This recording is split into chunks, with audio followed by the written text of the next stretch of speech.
Welcome back to A Celtic State of Mind. I'm Paul John Dykes, and today I am once again delighted to be joined by John Paul Mason for the Thursday Acsom Bulletin. JP, how are you? When you read my name out like that, it never fails to bring up the memory of Billy McNeil laughing at my name. So there you go. Was that in Caesar's Boozer, was it? It was in McNeil's bar. Slagged off by what arguably the greatest ever Celtic captain and player. So I got dealt with on that occasion. But you'll take it, eh? You'll take that from the big man. Yeah, you'll take it. I just, before we go any further, there is some building work going on in the flat down below me. So if suddenly there is drilling and banging and in the background, I have to apologise. I'll try and mute it if it's too bad. But I know what people can get like in the comments if everything isn't perfect. So.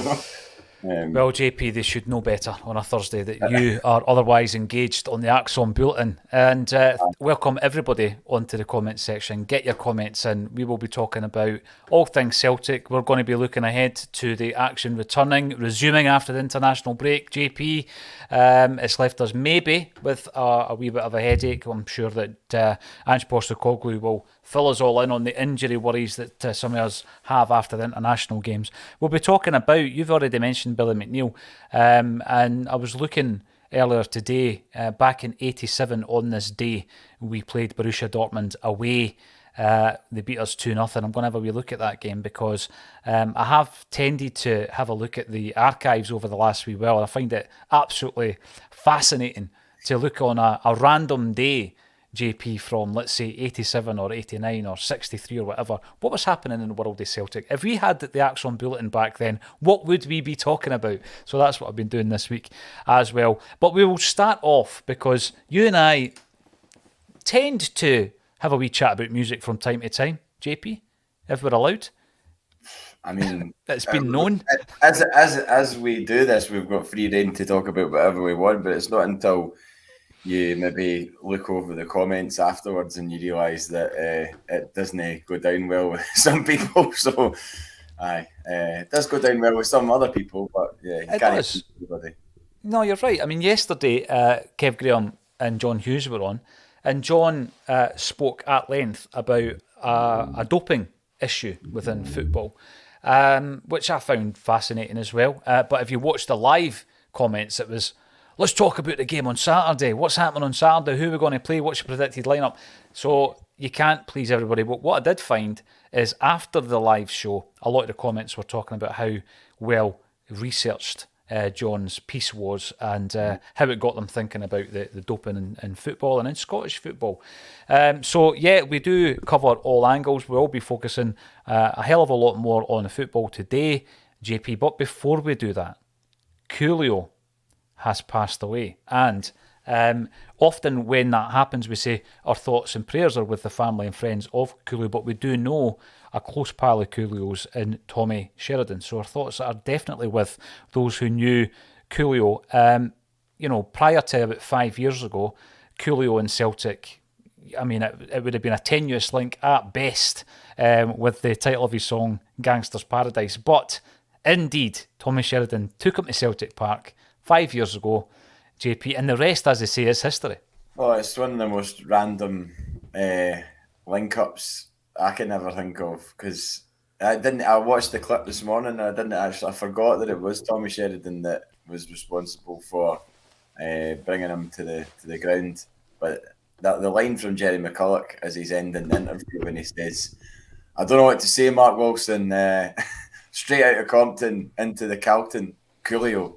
And I mean, that just the most bizarre, surreal rhetoric to come from Jerry McCulloch, and the fact that he was at Celtic Park. I was there that day. I can't remember who we were playing. It was definitely a Saturday afternoon. It was Hibs. Yeah, Saturday afternoon, and I obviously grew up with Coolio as being part of my kind of pop culture. The Dangerous Minds, the film, and it was Dangerous Minds, wasn't it? Let me just double check my notes. I think it was with Michelle Pfeiffer. Pfeiffer, yeah, Dangerous Minds. It was. Yeah, and obviously that song was massive, as was he had a couple other hits as well. See You When You Get There, and I was always into a bit of hip hop and rap when I was younger. I was into like Snoop Dogg and Dr. Dre and all that. So Coolio was kind of like the sort of more mainstream artist of that genre. So, but I still was into him. So I was sad to hear that. I mean, 59. I know. Is not an age to be going, but yeah. No, you're right. I like yourself, the hip hop, the rap of the early 90s, it was definitely the American scene at the forefront, unsurprisingly. I don't know how it resonated with people from Fife or West Lothian, but it did. I remember being introduced to it. We were in a generation back then, though, JP, you've got to remember MTV. MTV was a massive influence on guys like you and I who were into music. So you could have watched something and been into Nirvana or Oasis, but by the same token, Yo MTV Raps came on, and you're listening to people like Snoop Dogg, Nate Dogg, Warren G, Tupac, Notorious B.I.G., Dr. Dre, and as you say, this massive hit, which actually got Coolio a Grammy award, that particular song.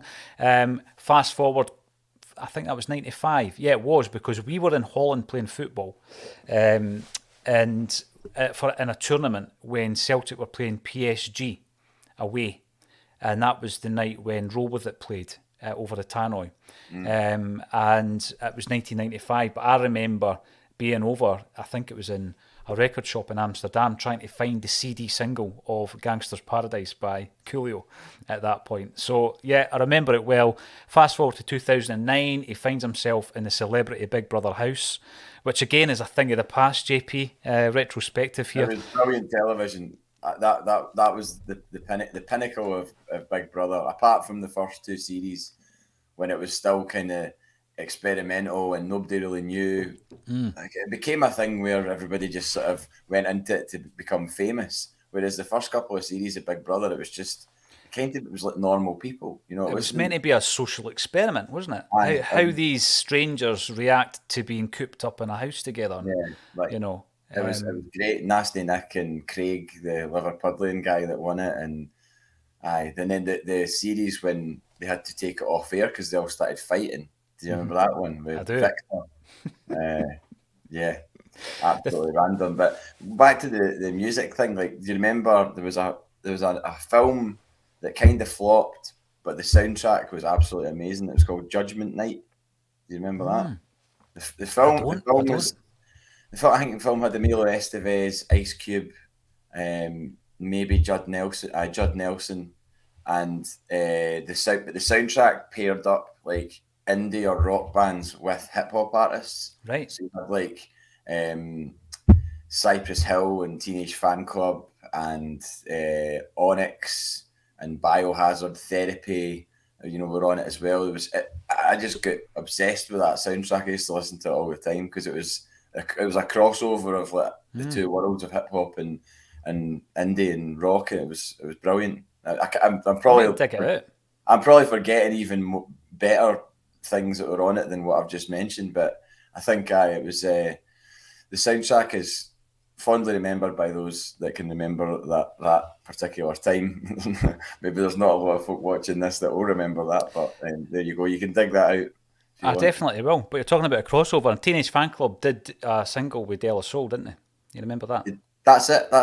Is that the one? Was that on the soundtrack? Called Fallen. Yeah, that's on the right. soundtrack. Yeah. There you go. Mm-hmm. So I did have some knowledge that soundtrack existed. But yes, thoughts and prayers with Coolio and everybody that knew him. Can you remember who won the Big Brother house that year when Tommy Sheridan was in there with Terry Christian, LaToya Jackson, Coolio?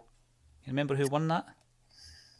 I mean, no. I mean, I've got a feeling I watched pretty much all of it. It was back then when you got, I don't know, I don't seem to get invested with TV shows as much anymore. I just really have the time to. I mean, I get slagged for not having seen The Sopranos or Seinfeld. I've only seen about 3 series of Curb Your Enthusiasm, and everyone's always like, "Oh my God, you've got so much good stuff to watch." And I'm like, "Well, I'll get around to it eventually."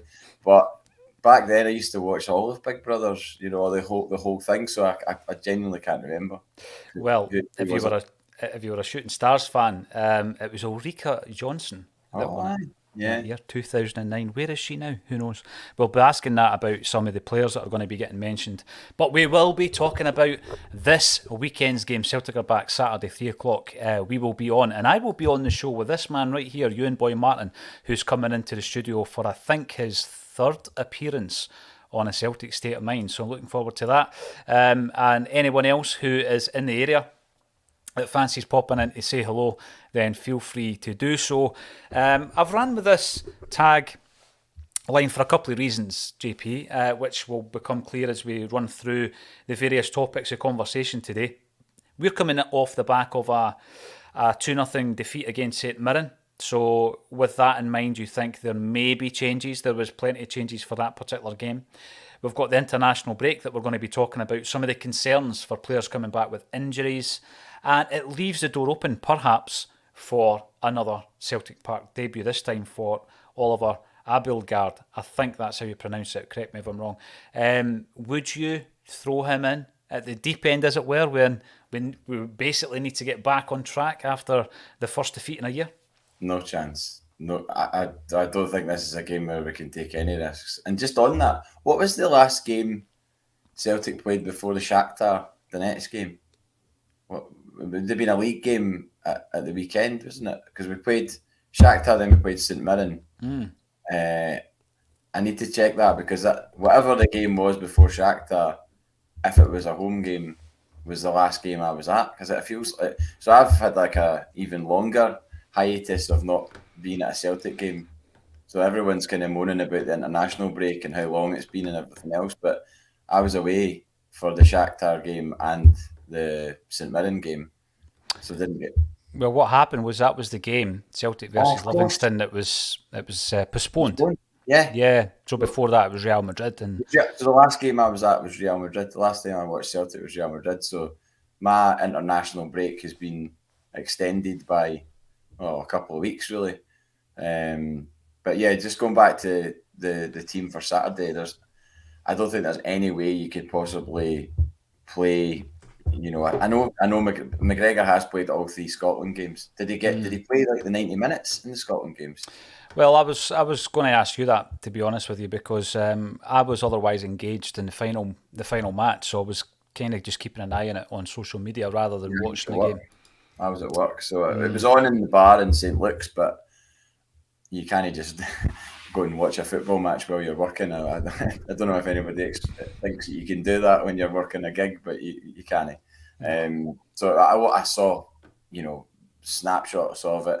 I saw the tackle from Porteous at the end, which has made a lot of people eat humble pie about him. You know, the amount of tweets about him in the lead up to that game when it was announced he was playing, and people were just saying, "Oh, this is a disaster waiting to happen," and everything else. Not giving him any credit at all. So I was, I obviously don't know the guy, no skin in his particular game, but I was pleased that he, did well and shut a lot of people up. But yeah, regards to Team Saturday, I think it has to be the strongest team, and I know that that's intense for the likes of Callum McGregor, having hot on the heels of Saturday. We've got Leipzig away on Wednesday, right? Yeah, Wednesday. So as much as the guy's not kicked a ball for Celtic yet. To start him in a game on Saturday, I think is, whether it's about the pressure or whatever, I just don't know if it's the right move. I think the midfield on Saturday, centre midfield, surely has to be McGregor, O'Reilly, Hatate. That's key, and I think once we get round to it, I think that's the main reason why we lost the game against St Mirren, because the engine room, for me, it just wasn't fluid. You know what I mean, JP? It just didn't get going, and then I think that when we made the changes, I suggested actually that we should have made the changes at half time, and it wasn't even tongue in cheek. I just felt, there's no rhyme, no reason sometimes if something's not working, so change it. And I know that managers are very reluctant to change what is their starting lineup that they've decided to play for the game within the first half of a match, because they're admitting at that stage, I've got this wrong. But I think that you can definitely make those changes at half time, and there's nothing wrong with making big changes at half time. I know that there might be in the back of the manager's mind, what if we get an injury late on in the game? I'm not suggesting for a minute we make all the subs in one go, but enough to make that change. And I think the midfield was the glaringly obvious area of the park that had to change at half-time. Ewan Boy, this is what it's all about. He disagrees. He thinks that the game on Saturday is a perfect time to play the new boy and see what he's got. Or what he's not got. or potentially, potentially what he's not got. I think there's a keenness when you sign a player. There's a keenness to see them in action. Of course there is. But here's a guy that obviously hasn't played so far, and he's been sitting on a bench a couple of times so far for Celtic. Let me just double check. Yeah, he was on the bench against St Mirren and also against Shakhtar, but he's not made an appearance yet. So it will be interesting to see him, but perhaps I'm veering towards play your strongest midfield. Make sure there's not a repeat of what happened against St Mirren, and then if you can introduce him into the game when the time's right, then let's do that. He can play, of course, defensive midfield, central midfield, left midfield, so he's quite a versatile addition to the squad, as are most of the players that Ange Postecoglou brings into the squad. I'm keen to bring in comments into the conversation. Paddy Lavery, Virgin Media, is down today in the Doyne, so I have to use my data. I feel like my right arm is cut off. By the way, I do recall one time in Dalkeith, the Wi-Fi went, and it wasn't just in our building, it was the whole place, right? And it did feel rather strange, JP, right? And then I'm starting to think to myself, this is a good thing, right? Because maybe we need to get back to the kind of basics here and like, you know, have the art of communication has to resurface.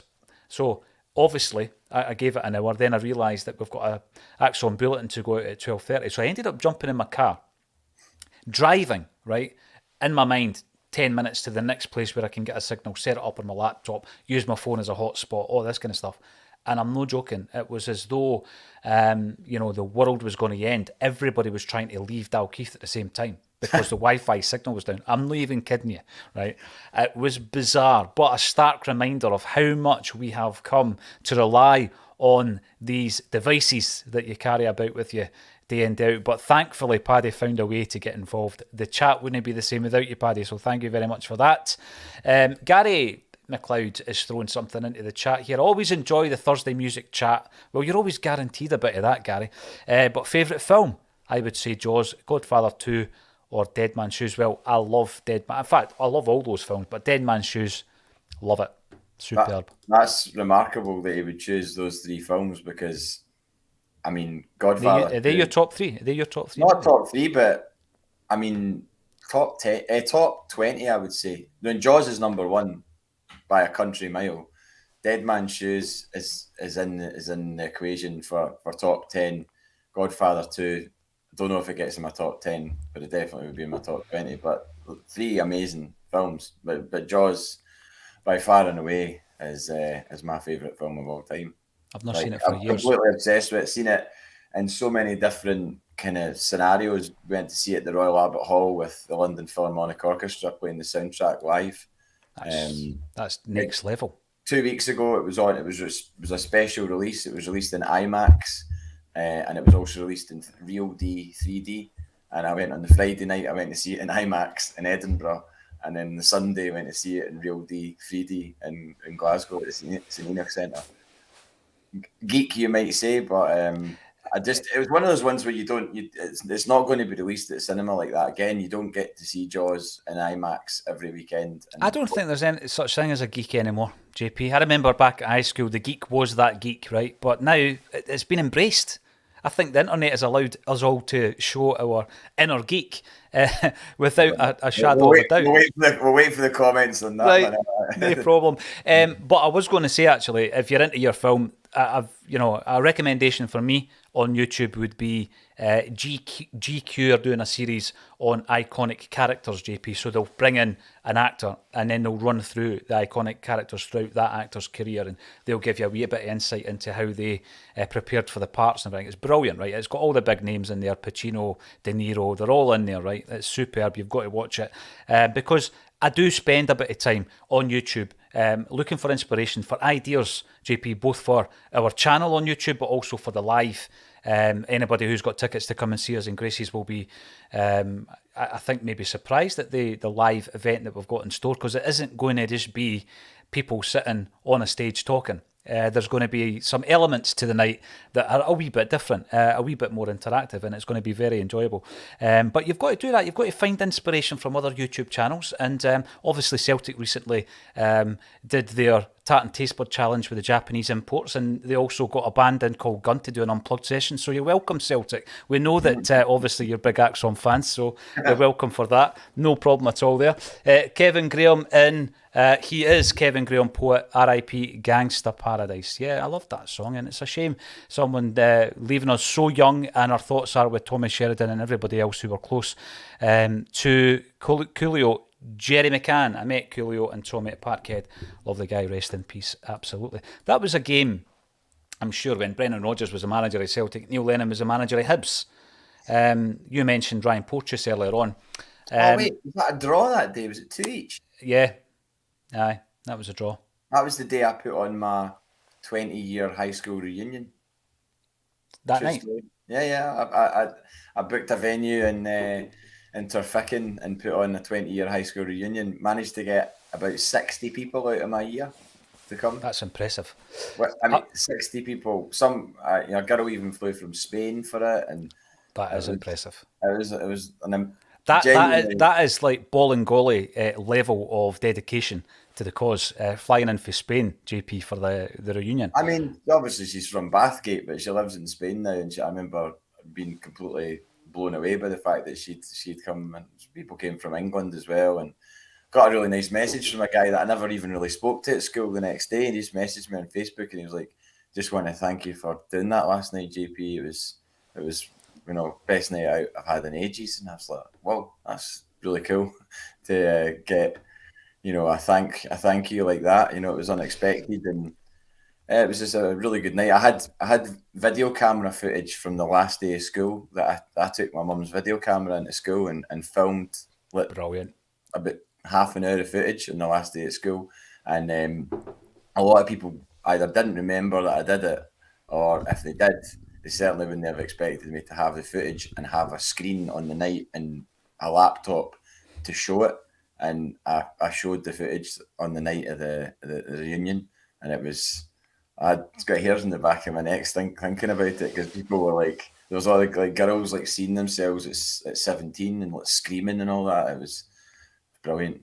That is brilliant. I mean, listen, the flip side to that is my mother found my 1996 six-year school photograph, which is a big, massive thing, right? A friend of yours, Big Brother's in it as well. And I couldn't even name everybody in it. There you go. Couldn't even name them. That's bad, eh? Again, I don't know if it's my mad memory or whatever, but I could probably name everybody in my six-year school photograph. It's an affliction, it's a curse, and a blessing and a curse to have a crazy memory like that. But yeah, and I love the fact that you capture things, photographs and video. That's brilliant. So important. So important. I want to talk about Big Ange. Here's a nice wee quote here that stood out for me over the period. Obviously, Ange Postecoglou goes over to Australia, partly to promote the Sydney Cup, and obviously done a lot of media whilst he was over there, JP. Loads of really good interviews.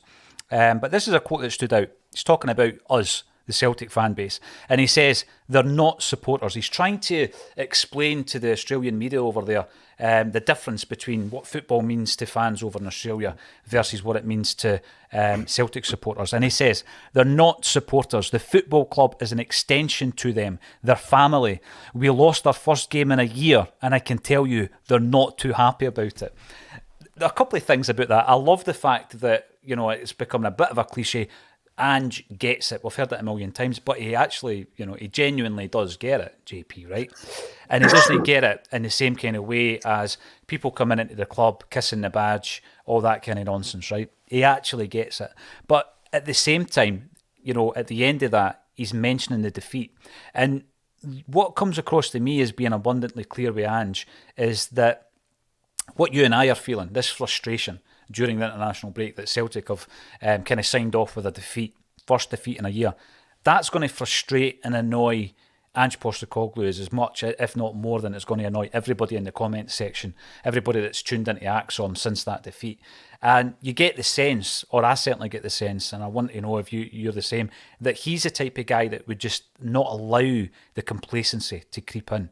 And I think his interviews over there have kind of proven that, if it was need to be proved. Well, I don't think he was happy at all about it. I mean, he wasn't happy at the defeat to Real Madrid. So if you're unhappy getting beat off Real Madrid to the European champions, then stands to reason you're not going to be happy about getting beat off St Mirren. No disrespect to St Mirren, but they've got no right to be beating a Celtic team that's gone a year unbeaten. It's complete outlier, anomaly.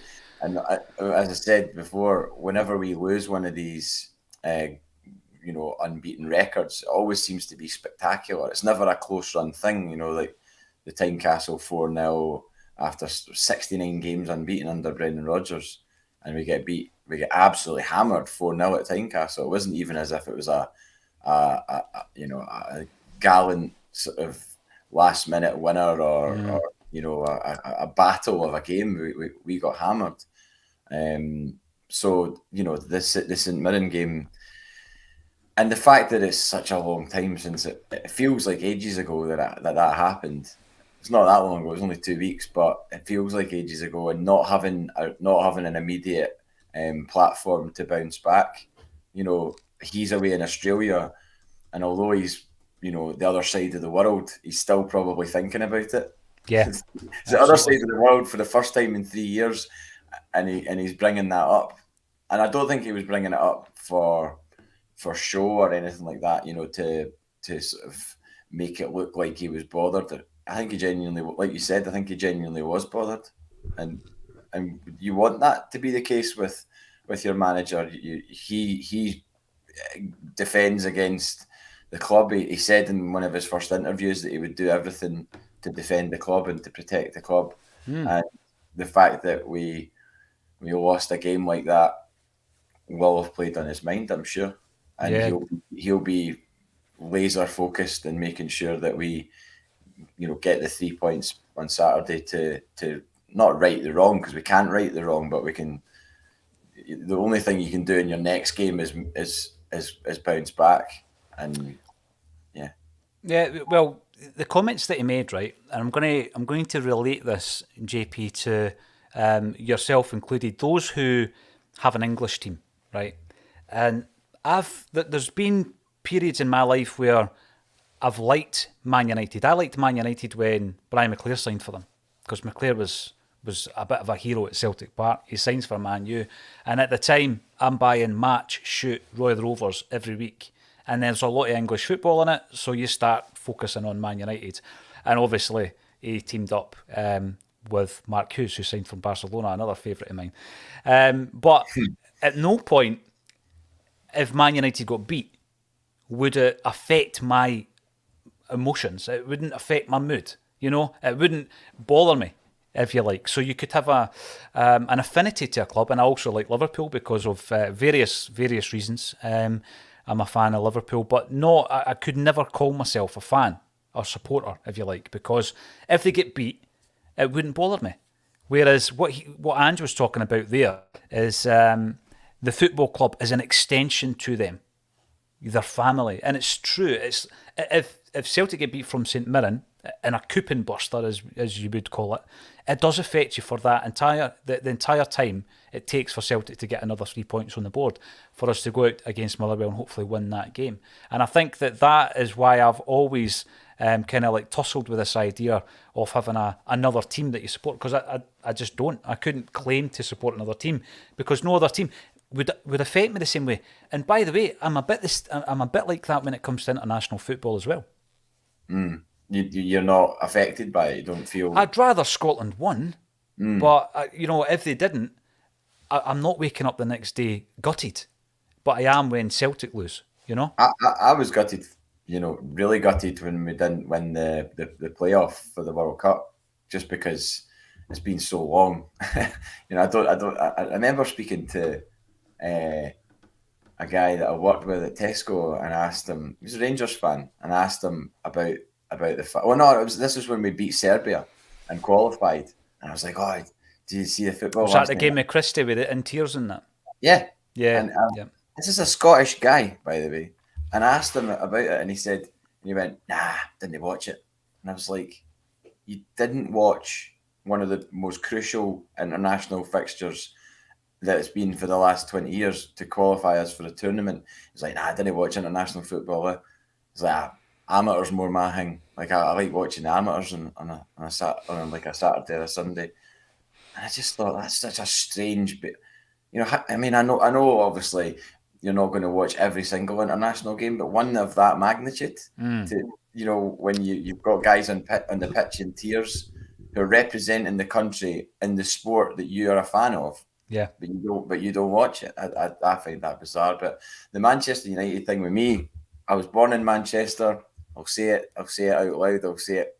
I can't get away from the fact that my mum and dad lived in Manchester when I was a wee guy, and that's why I was born there. And so I've always had an affinity towards Manchester as a city and its culture, and obviously and Man United as well. People would say, oh, why not City? And well, I'll be honest, I supported Manchester United because of Brian McClare. Because of Mark Hughes. That goal in the European Cup Winners' Cup final, that is an iconic goal seared into my memory. So that's how I started properly, really liking Man United. But I've only been at about maybe 15 Man United games in my life, 10, 15 Man United games.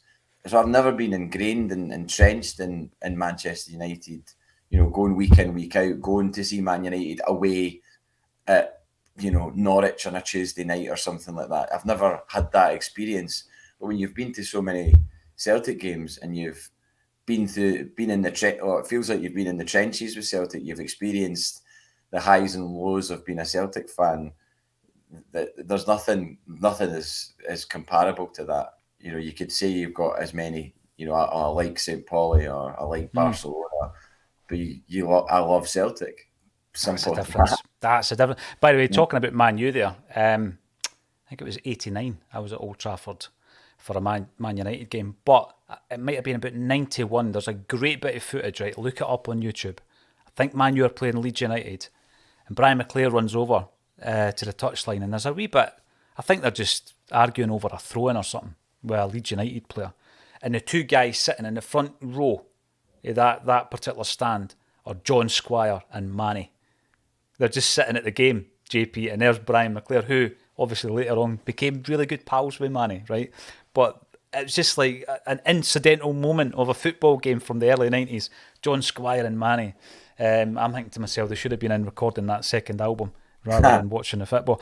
So Ange Postecoglou, we do not expect any complacency to creep in. He will be hurting just like us. John Francis, there's your Radiohead link right there on that avatar. JP, good afternoon. Was that the one they did where you could pay anything for the album? It was, wasn't it? I think, yeah, it was. It started to be 2008, I think it was. So, yeah. I was actually, yesterday was 22 years since I saw Radiohead for the first time at Glasgow Green, just before Kid A came out. And it was the same night Celtic tie-in. It's the same night Celtic played HJK Helsinki, and we went through. We qualified for the next round of the UEFA Cup, I think it was, because it was Martin O'Neill's first season. And saw Radiohead in a big tent, a big top tent. It was like a circus tent that they toured it around the UK, and it was absolutely incredible. I said yesterday to somebody I was talking to about it, I was like, I really hope that I see a better Radiohead gig than that, in my lifetime, but I probably won't, because the first time was the best, and the set list, they played like, I think 6 songs from OK Computer, so they won't play a set now with as many. They've got too much material, so they won't play a set now with as many OK Computer songs. So they finished with exit music from a film, or for a film. And actually yesterday found the full set on YouTube for the day after, because they did 2 nights. Right. So there was Friday the 29th of September 2000, and someone's uploaded the full mixing board from the desk, like this, a recording of the full gig. So I'm going to indulge myself for that one night. It's so important to capture things. It brings to mind Celtic Link, my first ever gig, U2 at Celtic Park, 1993. And I was speaking, here's the name drop, I know that someone will comment about this. I was speaking to Bobby Bluebell from the Bluebells, and he was at that gig. And I think he was kind of like backstage, milling about. But the backstage was also kind of like under the stage. Now, there's a point to this. So I'm at the barrier, JP. I was at the gig with my mate, Charlie Hutton from High Valleyfield, and we were at the barrier. We got there dead early, ran down the front, just kids, right? But right up at the barrier, and there was a curtain along the front of the stage, and there was a tiny wee gap right in front of us, right in front of us in the front. So we could actually see what was happening underneath the stage, right? And Bobby Bluebell was telling me that he saw somebody playing bass, and Clayton was on the stage just miming. Now, I never saw that, right? But what I did see, Bono had this fixation with belly dancers. And he had a belly dancer underneath the stage who, for about 20 or 30 minutes before she actually was raised up onto the stage, was practicing underneath. She was practicing all her dance moves. And it felt as though she was about 8 feet away from Charlie and I. And we were obviously just watching that rather than watching U2 on the stage. There's my memory of my first gig ever at Celtic Park. And I often wonder, are there pictures of the likes of Bono and all that in Celtic Park kind of milling about in the changing rooms, having a wee look about and stuff like that? Must be somewhere. I tell you, somebody that would maybe know that, and a guy that I met the other day who stopped me as I was cycling by, a guy called Kevin McDermott. So yeah, big shout out, absolutely. To say hello to Kevin and his dad Frank, who listened to the show, or either listen or watch the show on a Thursday. And his dad is more of a Partick Thistle fan, but appreciates us for some reason, like chatting about Celtic and other stuff. So hello to Frank and to Kevin. Very interesting guy. Sent me a picture of him at his work, and him at his work was on the pitch at Celtic Park as a trophy presentation, because he was part of the PA set up at Celtic Park. So I mean, I'm sure he's got some stories and might know about the U2 thing. That's why I thought of that there. That's a great shout, by the way. Back in the day when we were doing when you and I met in the toll booth, when we were doing the Acsom from the toll booth in Stirling, Kevin came along one day and gave us an acoustic session, which is superb. But it was at a time when we were an audio-only podcast and we didn't have as many people watching it. So if you want to listen to that, it is on YouTube, and I think it would be only right to get Kevin back in to do a session and film it, because the guy is an absolute genius songwriter. Now, ridiculizer. I've been ridiculised myself many, many times on this, normally for my hair, my clothes. But what's wrong with the body warmer, man? Yeah. What's wrong with the body warmer? Indeed, yeah. Absolutely. A rhetorical question. Yeah, the body warmer. I didn't even know you still called it body warmers. That's a bit of an 80s thing, is it not? Jason Ladd hated all of them, but I liked the Coolio tune. Right, I'm going to link this into Celtic. I think what you meant was he hates the hip-hop rap, I think. If that's the case, right, do me a wee favour. Everybody's got access to do this kind of stuff. Go onto YouTube, type in Warren G, Do You See, and the introduction to that song is a spoken word piece by Gil Scott-Heron. And we all know the Celtic link with Gil Scott-Heron, don't we, JP? So if you don't like gangster rap, that might change your mind a wee bit. He was a massive influence to all the gangster rappers in the early 90s. I saw Gil Scott-Heron live at the Picture House, in Edinburgh. It was brilliant. It was when he did that. Is it "I'm Still Here"? Was the name of the record? It was he kind of like he hadn't done a record for ages, and then he did a kind of a last album or whatever before he passed away, and it's really, really good. I mean, it got loads of like play on Six Music and everything else, stuff like that. So yeah, it's worth checking that out. Aye, definitely. Now, I'm not being rude. What I'm going to do here is I'm bringing something up. I was sent this from a pal of mine last night or this morning. I can't quite remember. It all kind of blends into one. But it was Oppa Celtic. They're on Twitter. Yeah. Do you follow them? Possibly on Twitter? I've seen Oppa Celtic. AUPA. Yeah, right. Absolutely right. So, sorry, I'm thinking Oppa Celtic. That's somebody else. It's Ada Celtic, AIDA Celtic. Check them out. Okay. It looks, JP, it might have been announced in the last hour whilst they've been preparing for the show. It looks as though they're doing a tie-in with Primal Scream. So they've said that their away kit was going to be launched coming soon. And that happened about 5 days ago. That was their last tweet. And then we see, where's the camera? We see that coming up, which is obviously the Screamadelica, but in a different colour scheme, coming soon. Primal Scream on their Instagram page also posted that and tagged in Ada Celtic, right? So check it out. It looks as though there's going to be some kind of tie-in between Primal Scream and Ada Celtic, who do some fantastic charitable work that would be right up Primal Scream. Is Kev Graham still in one piece at this point? I would have thought he'd have like self-combusted at the prospect of a football Scream. jersey. Can you imagine that? Football jersey you can buy with Primal Scream's logo on it.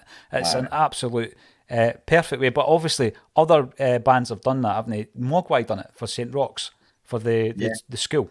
And we have spoken many, many times in the past about who you would love to see on the Celtic jersey. But there you go. There's been no update on their page. Ada Celtic coming soon. Primal Scream. So Ada Celtic, a football team born from protest to provide the kids of the Ada Refuge Camp an outlet for their passion and imminent legacy. There you go. So that's amazing. So it would be raising money for charity if they did it. Yeah. So I'm pretty sure we'll all be sitting here with... I'll take the body warmer off, Ridiculizer, and I'll sit with my Ada Celtic top. On the Mogwai part, Stuart Braithwaite's book is out today in all good bookstores and probably record shops as well. Spaceships Over Glasgow. Great name for a book. So it's his memoirs. I don't know if it's memoirs, but just being a wee guy, starting Mogwai, and I'm looking forward to reading it. Oh, absolutely. And we're going to speak to Stuart about that book as well. I messaged them a while back, so that will be on the channel at some point. Now, I want to talk about Matt O'Reilly. We've grown to love Matt. Obviously, we said that he hadn't kicked on at the beginning of the season, and he's gone on to become a player who is much in demand. And to be honest with you, until it was mentioned on the show a while ago, I didn't realise that he was eligible to play for Denmark. But he has been starring for the under-21s, JP, and the other night he scored a goal against Croatia. Now, apparently during that game, he was watched by Newcastle scouts. This is what we're getting now, right? He's already been questioned about it previously, and he was asked about Newcastle and Leicester, and he answered quite honestly that he hadn't been told about any interest from any other clubs, and he was happy where he was, and he was focusing on Celtic. Denmark are in Group D, of course, of the 2022 World Cup finals with France, Australia and Tunisia, and he's pushing for a place in an international squad for the World Cup. I mean, imagine that happen, JP. Stock is going to go through the roof, even more so.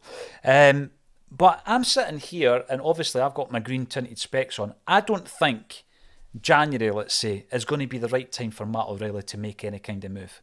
Obviously, I want him to stay at Celtic, and I'll say that first and foremost. But in terms of his development, I don't think 1 year, the last half of a season, the first half of the next season, I don't think that's the right time for a player like Matt O'Reilly to move.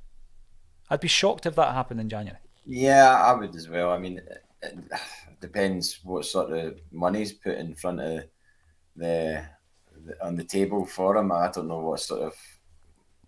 My knowledge and concept of what players are worth now is completely skewed, because you've seen transfers going out of Scotland that it's almost like it's taken a change in gears in the last maybe year or two, because look at Calvin Bassey going to Ajax. I mean, he had arguably only had a half a good season.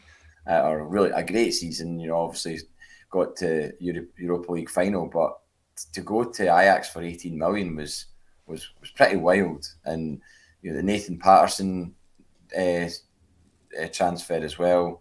We've had some pretty decent sales of our own. Christopher Ayer going with a year left in his deal. Edouard going on a year left in his deal for 19 million or something like that. So Matt O'Reilly on a 4 or 5 year deal. What is Matt O'Reilly worth based on his performances so far? 15, 20 million, 25. I mean, I don't know. So if crazy money does get laid on the table, and if you're talking Newcastle, they've got crazy money, haven't they? They've got money to burn. It would be sore if he left in January. It'd be sore if anybody of significance left in January, just because you don't like losing a key player midway through the season. You can handle losing someone that's on the periphery, a substitute, but a first team player leaving in January is a blow, a big blow, because whether or not we're still in Europe by that point or not, we've still got a hell of a lot to play for in the league and hopefully the Scottish Cup as well. No, I totally agree with that. And as well as it kind of like disrupting your season, I'll go back to what I think is being built by Ange. And I know that Liam came on. Liam from Celtic Down Under comes on regularly onto Acsom, and he spoke about the fact that Ange doesn't build teams around players. He doesn't have talismanic players. He has a system so that if one element of that system is lost, sold, injured, you bring in someone else who can work the system. And it means that long term you don't have the same impact if you lose a star player. But even at that, I still think that we should be in a position now where we're building a team. JP, we're not just putting people in a shop window so that the highest bidder can come along. Juranovic, there was a lot of talk about Juranovic. O'Reilly, it doesn't seem to be leaving O'Reilly. And whilst he's doing well for Celtic and on an international level, be that under 21 or full international, we're going to get these rumours. We're going to get these scouts turning up to watch him in action. And as you say, it needs to be a pretty big carrot before we're going to allow a player like him to leave the club. I know that there was talk of 25 million around Juranovic. And that's your starting point for a key player in the Celtic side, if you ask me. I'm not sure Juranovic is worth 25 million. I think he's a really good player, but I think he's 27. I don't think we're getting 25 million or anywhere near that for him. I think he's a good player. I don't think he's a great player. I think there's definitely a few deficiencies in his game, which sometimes you see crop up. I think he, like I said, really, really good player, but not a great player. I don't think he's on the level of like Kieran Tierney, for example. Mm-hmm. I just don't think he's at that. And I would probably go as far as to say I don't think Matt O'Reilly's in that level either. I think Matt O'Reilly's been really good. Has he been great? And over a consistent period of time. Exactly. It's such a small sample size. Yeah. Which is another reason why you wouldn't want to see them leave in January, because it feels like it's unfinished business. Mm-hmm. You usually can sort of tell when a player's sort of expiration date you've gone past it. And we've definitely had that with a lot of players in recent times, which affected us in the COVID season, where you've got players that were there that probably should have left before that COVID season in the summer of the season going into the full season with no fans. Mm-hmm. Players that should have left, but everything was skewed at that point to the transfer market wasn't what it was because clubs didn't know when they were going to get fans back, so they weren't spending the same level of money. That's right. I'm not making that up. Absolutely. There wasn't crazy spending in the summer between the curtailed season and the COVID season.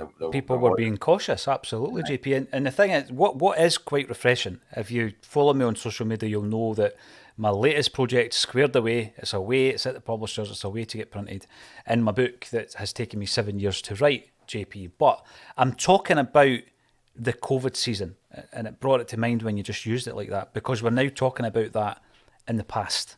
And I was at Kevin, I was going to say Kevin Graham. Kevin Graham's not quite big enough to play the hydro yet. I was at Kevin Bridges. Kevin Bridges it was, right? And he was talking about COVID in the past, and a lot of the set that, if you didn't enjoy it, get the chance to go and see him, was around COVID and all that kind of stuff. And obviously he put a very comedic kind of twist to it. But it was good to be talking about it in the past. So, when I'm doing research on various games, jerseys, players, whatever, I enjoy that. I enjoy digging into something that's happened and it's gone, and then you can obviously talk about the facts and then give your opinion on it. And one of the things this week that popped up was that it was on this day that 2 days ago, I think it was, that the Partizan Belgrade game at Celtic Park, when Jackie Jackanoski scores 4 goals but still ends up on the losing side in terms of the tie, because we draw the game 6 each and we go out on away goals, and the amount of memories that people coming in who were at the game, JP, who were trying to figure out if we were through or not that night was unbelievable. Jackanoski became something of a cult hero. And that became pretty clear when you started looking at people like Celtic Coolio and all these different guys who put out some of the historical content. But it prompted me to have a wee look through the archives as well, and at Jackanoski in particular, because I remember him at Celtic. You know, the Playboy.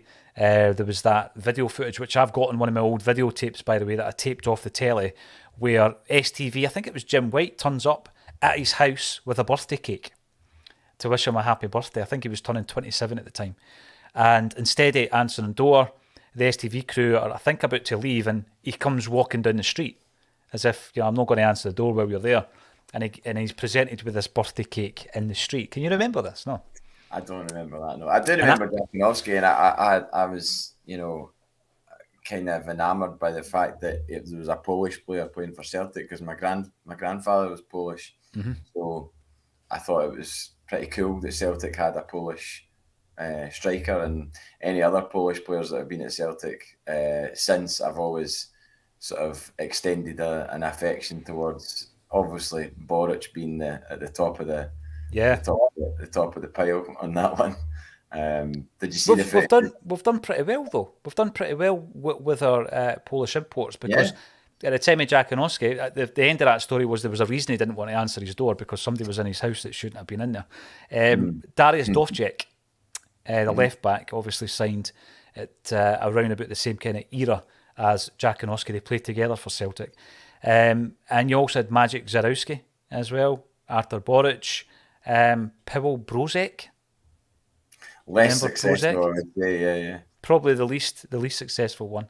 But sorry, you were going to say, did you see something? Was there something about Boric on? With Boric, somebody was boarding a plane behind them, and they were filming him, and they started singing the Boric song, and he was loving it. He was like laughing. Didn't he do one of them? Did he start filming it himself? I'm sure he did. Did he? Boric? Boric, aye. Oh, I didn't know it got. I maybe didn't watch the full clip, but I didn't know he started filming it himself. I think he's either started filming it or he's maybe got a wee picture. What's going on behind him? But yeah, it was great memories looking back through the old Jackie files, and I didn't know, why would I? I didn't know that when he was in Poland, there was a situation there that prevented the exportation for a period of players from Polish football. And at that time, Inter Milan wanted to sign Jackanoski. He was branded in the press as the Polish George Best, and I think that was maybe what hindered his Celtic career. He then goes to Bristol City, teams up with a young Andy Cole at Bristol City. The manager who bought him was Jimmy Lumsden. Now, Jimmy Lumsden actually signed for Celtic as a player. He signed for Celtic under Billy McNeill. And Billy McNeill wasn't the Celtic manager when we sold Jackie, by the way. It was Liam Brady. And Jackanoski claims that the reason Brady didn't like him is because he kicked him during an international match between Poland and Ireland. So a character Jackanoski certainly was. He loved a cigarette as well, didn't he, Jackanoski? I'm pretty sure he was probably a 20 a day guy. Which is just mad thing. I know. That footballers would smoke cigarettes and play football. How could that even be a thing? And Vialli was one of them as well. Yeah. I think Larsson, maybe. I've heard that terrible rumour that the King of Kings also liked a wee smoke.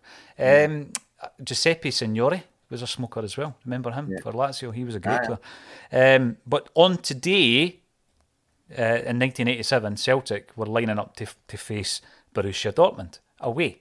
We had won the first leg 2-1. We went away from home, and they were on £1,500 a man to beat us. And beat us they did. It was 2-0. Murdo McLeod was playing for Borussia Dortmund, and Mick McCarthy made his debut for Celtic that night. Off the bench, Tony Shepherd and Dougie Maguire came off the bench for Celtic. Billy McNeill was complaining in the press before the game that we didn't have a big enough squad, JP, so we're going over to West Germany to try and overcome Borussia Dortmund. We've got Dougie Maguire and Tony Shepard, who, for all intents and purposes, were just young kids at the time. And we're throwing them on to try and score a goal, try and get an away goal. And I think maybe a week after that game, we signed Frank McAvenny for 750 grand. And obviously the centenary season started kicking on, I think, about at that point.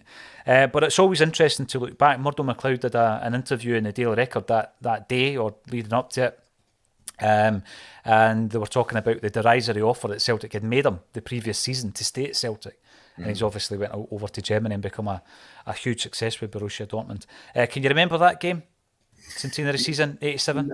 No. I mean, I'm 7 at that point. My first memory of Celtic is the end of that season. So the Scottish Cup final, when McAvenny scored the 2 goals against Dundee United. So Socrates, 50 a day, wow. So the start of that. But we did play Borussia Dortmund again in the 90s, didn't we? We did, yeah. Jerry Craney scored. I've got highlights of that taped off the telly because it was on. I guess they did the sports scene highlights from the game later on that night, and I taped them off the telly. Would that have been about 92? Yeah, and the away game, strangely enough, was shown live on RTL. All right, okay. If you're talking about old MTV, and somebody else was talking about Beavis and Butthead there, I don't know if they were liking you and I to Beavis and Butthead, or they liked the show back in the day.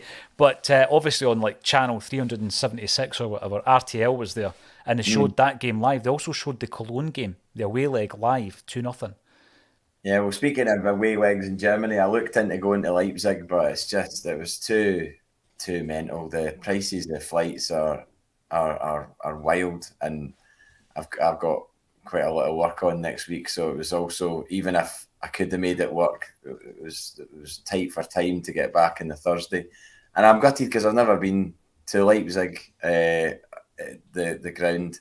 I know we've played them before, but I've not been to I like to tick a box of a ground, if it was somewhere that we'd been already, if it was I don't know, if it was a Cologne or something like that, I wouldn't. Oh no, where have I been? I've been to Mönchengladbach and Munich away with Celtic in Germany, and they're brilliant trips. The Germany trips are something else. So it will be a really good trip next week, and hopefully we can get a result of some kind. I don't know what shape they're in now, Leipzig, under the new manager. I know that they got beat quite heavily a couple of weekends ago. Did they not get beat? What we're going to do, JP, David Slight, who's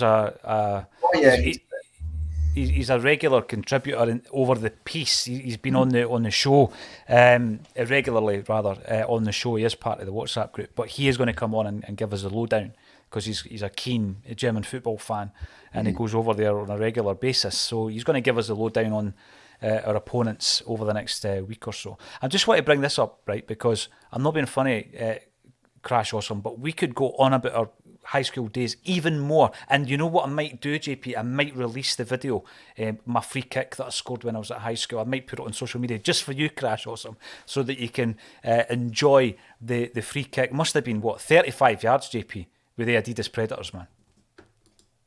You've gone quiet. Sorry. I've heard it was a belter. Yeah, I mean, I know somebody that saw it firsthand, so it's not just a case of nostalgia, man. I mean, we're bored of your high school. I mean, we don't watch. Kevin Porter likes what Kevin Porter enjoys it, man. If you don't like this, I'm sure the news is on, and I'm sure there's loads of intriguing things to watch in the news at the moment because we're living in such a great time. And then two folk talking about, for 2 minutes of a Celtic podcast talking about... What were we even talking about? Oh, the reunion.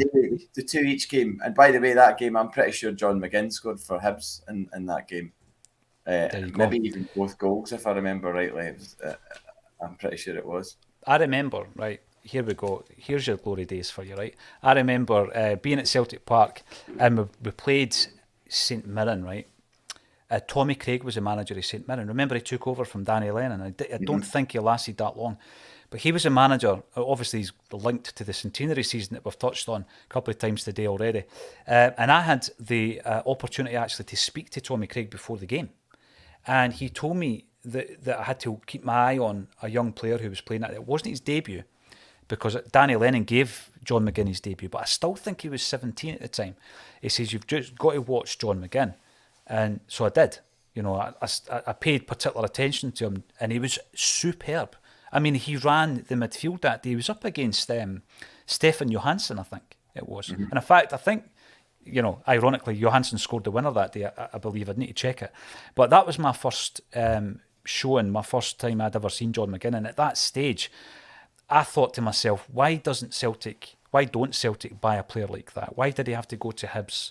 You know, but obviously the thing is, we have tried in the past and it's not worked out. We've tried to buy players from other Scottish clubs on a number of occasions, JP. So it's not an exact science, but I do remember seeing him that day and he was brilliant. So Crash Awesome, thank you very much for your input. And he got his 50th cap for Scotland the other day, which is astonishing. Wild. 50 caps. I don't know what age he is, but he can't be, what is he, 25? There's a few of them actually of that ilk, around about that age group, who are going to end up with a huge amount of caps. I was looking at it actually.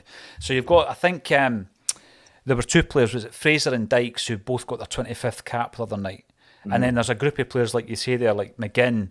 You've got players like, I think Callum McGregor's one cap or two caps away from getting his 50th cap. You've got Kieran Tierney, who's got in his 30s. So there's a group of players going for their 50th.